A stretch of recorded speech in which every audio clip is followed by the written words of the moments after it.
السلام عليكم ورحمة الله وبركاته. بسم الله الرحمن الرحيم. الحمد لله رب العالمين، والصلاة والسلام على سيدنا محمد وأهل بيته الطيبين الطاهرين. So now we see how Imam Hasan alayhi salam becomes his father's senior aide and right hand. And the father would consult his son, his eldest son, especially when it comes to matters of war and peace and negotiation. And he would also ask him to go to certain cities and places and meet certain people and negotiate with them and give some sermons and speeches. We know that people were looking forward for a new caliph during the time of Uthman ibn Affan. And there were very many contenders vying for the seat of the Khilafah post Uthman's era. Among them, the one who had the lion's share was Imam Ali alayhi salam. Though there were others like Talha and Zubair, led by Aisha, supported by Aisha, being given legitimacy by Aisha bint Abi Bakr. But people looked for Imam Ali alayhi salam to be the next leader because they knew that he's the only one who can achieve real changes and real reforms. Talha and Zubair did not have that great chance because they were not better than Uthman himself. In fact, when Uthman was under the siege, what Talha did, Talha ibn Ubaidullah, one of the companions of the Prophet, but he had many ambitions. He had an ambition to be the caliph. Talha, when Uthman was under siege, he went and he seized the treasury, Baytul Mal, and he took it under his control. And he started leading the prayers in the mosque of the Prophet instead of Uthman ibn Affan, signaling that he would be the next caliph after him.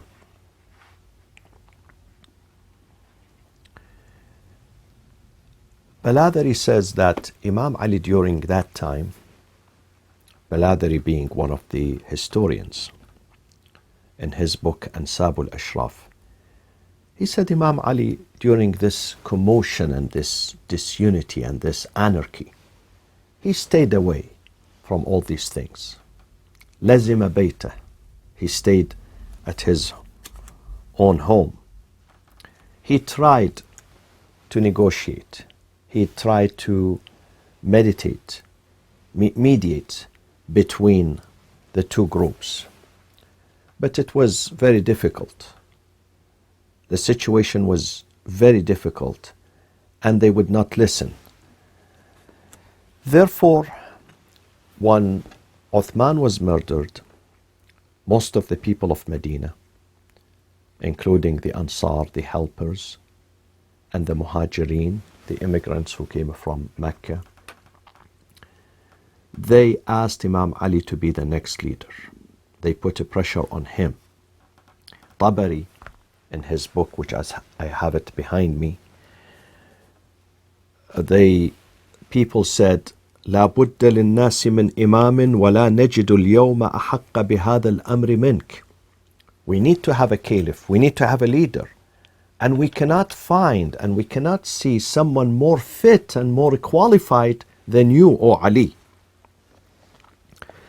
He answered, لا تفعلوا فإني أكون وزيرا خيرا من أن أكون أميرا. I'm not really interested in the Khilafah. I'm not interested. Imam Ali alayhi salam did not have worldly ambitions. His goal was to to launch islah and reforms, to fix the ills of the society, not to rule. His ambition was not to be a ruler, a caliph. So he said, I will be an aide, a consultant to you, rather than being the commander, the emir. فقالوا لا والله ما نحن بفاعلين حتى نبايعك. We are not going to give up on you until we pay allegiance to you and appoint you as our caliph. وما زالوا به حتى قبل بيعتهم. They kept insisting on him, putting pressure on him until he accepted the offer. Strangely, Talha and Zubair, who later on launched the war of Camel, the Camel War against Imam Ali, were the very first people to pay allegiance to him in Medina. The very first person who took up to the pulpit, to the minbar, in the mosque of the Prophet was Talha ibn Ubaidillah. He was the very person who paid allegiance to Imam Ali alayhi salam as a caliph. He shook hand with him. Some historians say when he was shaking hand, when Talha ibn Ubaidillah was shaking the hand of Imam Ali, his hand was paralyzed. His fingers were paralyzed.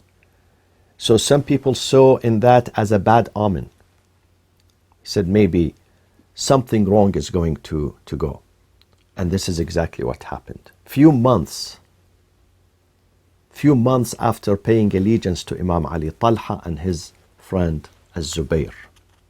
Zubair also went to the pulpit and he spoke about the qualifications of Imam Ali, and he's the best man, he's the most noble, he's the most competent, he's the most qualified to lead the nation after Uthman ibn Affan and to bring up reforms to the ummah.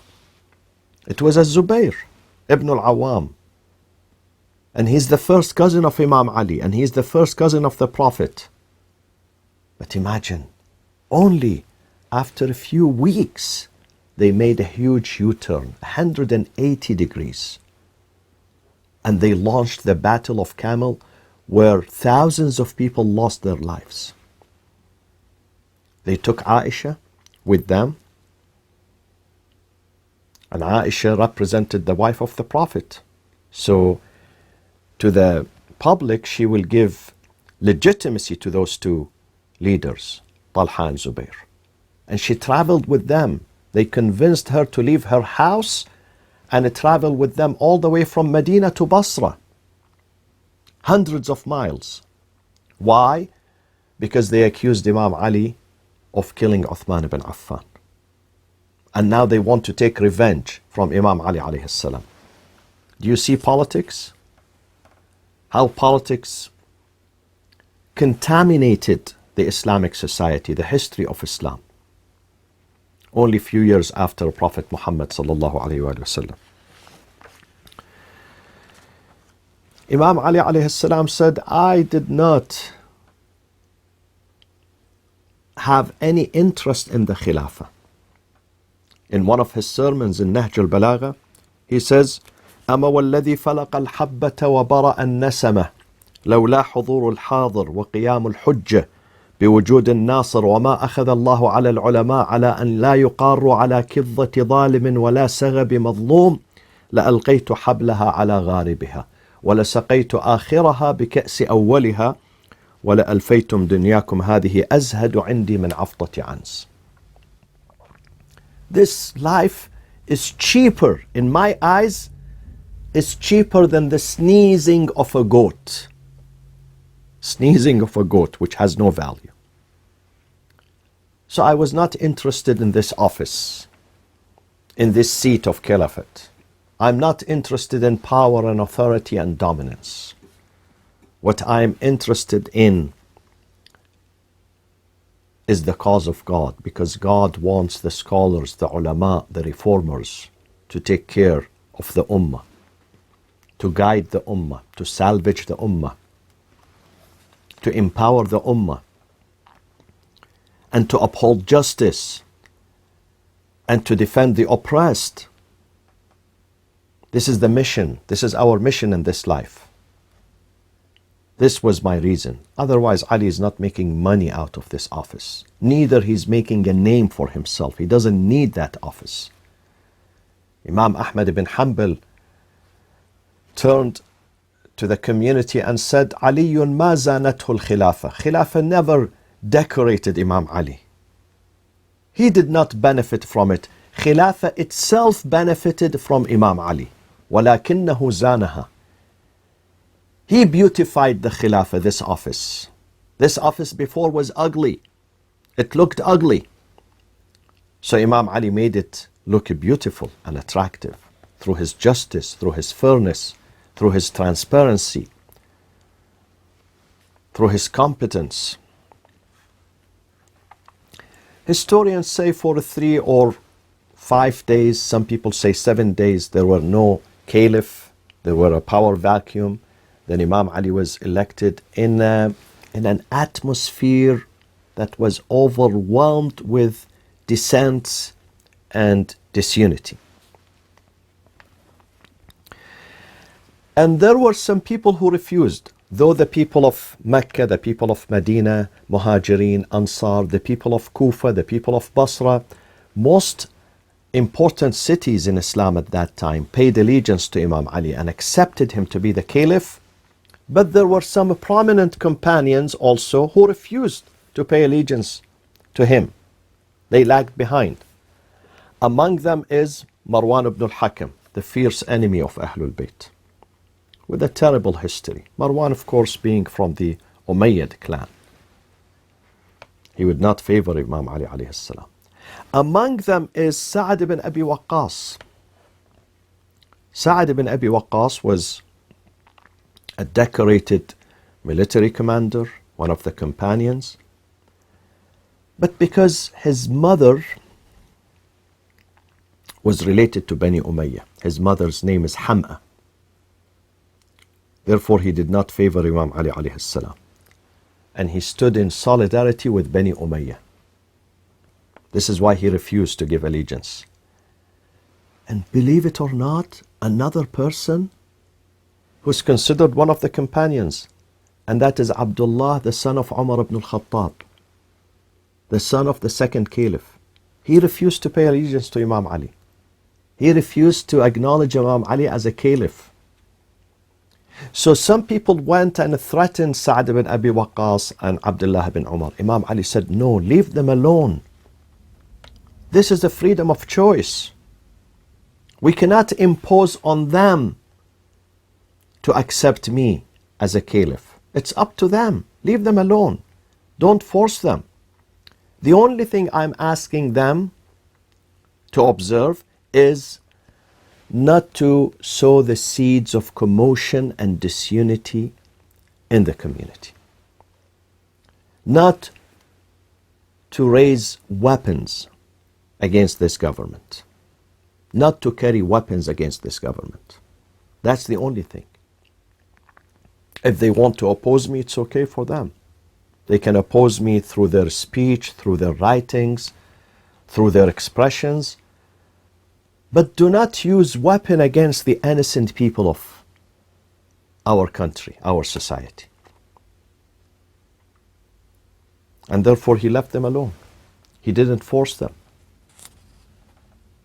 They did not pay allegiance to Imam Ali. But then Abdullah ibn Umar himself, who refused to pay allegiance to Imam Ali, he went to Al-Hajjaj ibn Yusuf al-Thaqafi, the well-known murderer, the well-known dictator in Iraq, and he paid allegiance to him.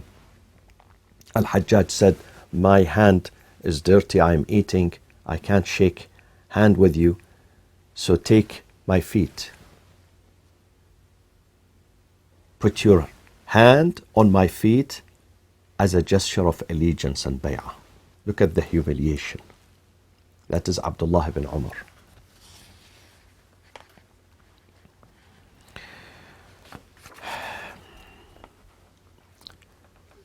Imam Ali had a huge mission, a very burdensome task, and that is to undo what Uthman ibn Affan did. The corruption was widespread. Imagine it, 12 full years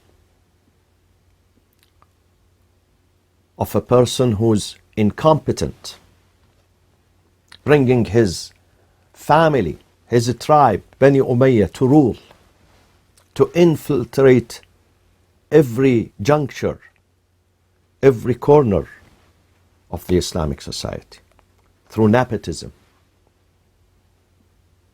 through favoritism. It's not easy to undo that. It's not easy to fix these problems. But he took upon himself. While Muawiyah was still in Damascus and he was calling for revenge for the blood of Uthman, and he did not accept to pay allegiance to Imam Ali or even to acknowledge him as a caliph. This is Muawiyah bin Abi Sufyan. While Imam Ali was preparing to confront Muawiyah, there was another rebellion now. Soon took place by Talha ibn Ubaidullah, Zubair ibn al-Awwam, and led by Aisha bint Abi Bakr. Those trio declared war on Imam Ali in the city of Mecca, under the pretext that Imam Ali is responsible for the murder of Uthman ibn Affan. And then from Mecca they mobilized their followers, because the name has a weight, has an influence.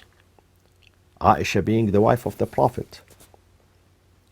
So many of the naive people followed them all the way to Basra.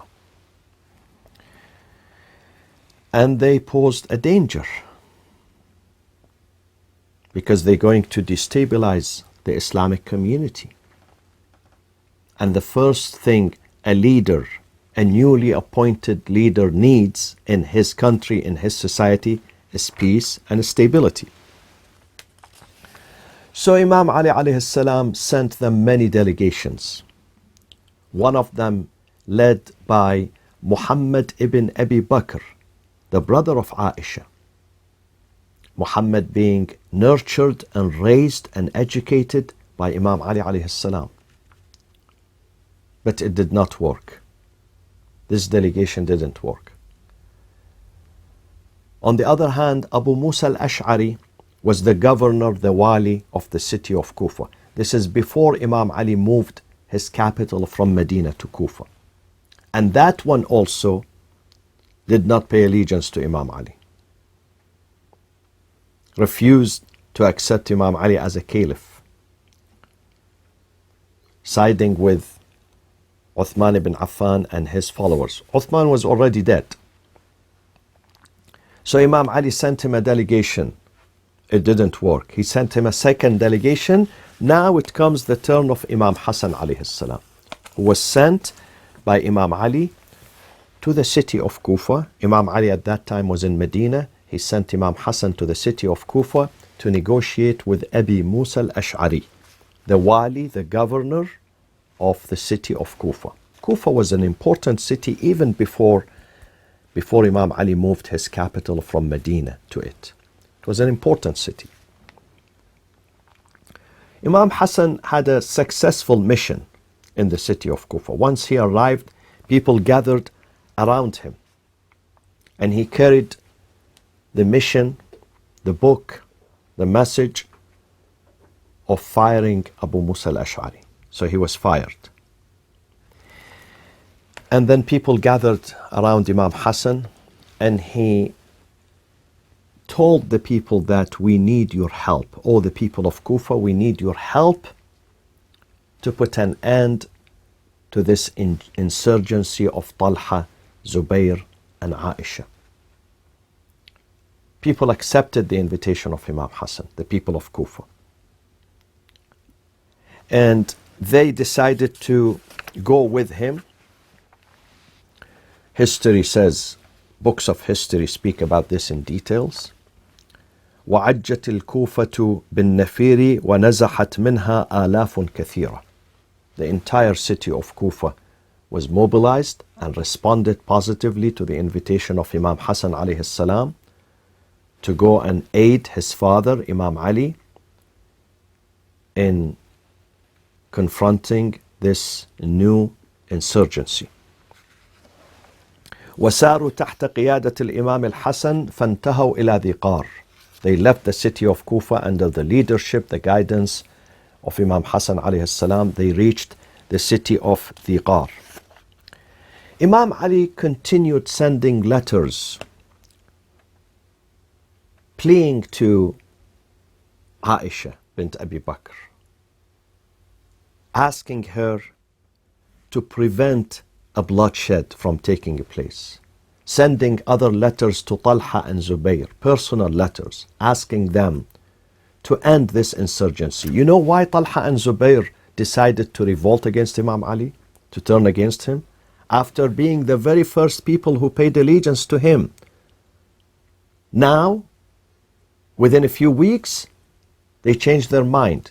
You know why? Simply because they came to him, they said to him, now that you are the caliph of the Muslim community, one of them wanted to be the governor of Basra, the other wanted to be the governor of Kufa. Because we voted for you. Now we want you to return the favor. Make us the governor of Basra and the governor of Kufa. Imam Ali said, I don't care whether you voted for me or you voted for someone else.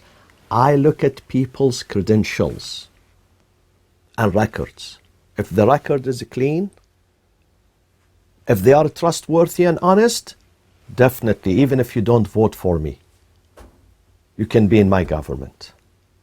But if the record is not clean, is filled with corruption and theft and nepotism, then sorry, I can't use you as a governor in my government. And you both don't have good records. So sorry. So once they saw this response from Imam Ali alayhi salam, they said to him, then إِذَنْ لَنَا بِالْعُمْرَةِ. Imam Ali immediately answered. They said, give us permission to go and perform Umrah. They were in Medina. Imam Ali immediately answered by saying, وَاللَّهِ مَا الْعُمْرَةِ تُرِيدان وَلَكِنْ تُرِيدان الْغَدْرَةِ. Your intention to go to Mecca is not to perform the Umrah. Your real intention is to betray me and backstab me. And this is what happened. They launched the Battle of Camel, the Camel, in the city of Basra. Thousands of people perished because of this insurgency. So Imam Hasan played a major role in mobilizing and galvanizing the people of Kufa to go with Imam Ali and ultimately win the Battle of Camel in Basra. We will continue on his legacy, inshallah. Assalamu alaikum wa rahmatullahi wa barakatuh.